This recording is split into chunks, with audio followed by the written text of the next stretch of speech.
मी तुम्हाला खरं सांगू, हा अतिशय गंभीर विषय. ह्या राज्यातल्या सत्तेत असलेले, आणि जिरवळ साहेब फक्त आमदार नाहीये, ते डेप्युटी स्पीकर पण आहेत, म्हणजे कॉन्स्टिट्यूशनल पोस्टवर ते आहेत. एक कॉन्स्टिट्यूशनल पदावर असणारा सत्तेत असलेल्या आमदाराला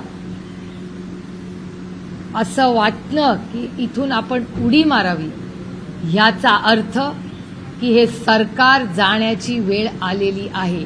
मला विचाराल तर या सरकारला सत्तेत राहायची नैतिकताच राहिली नाहीये.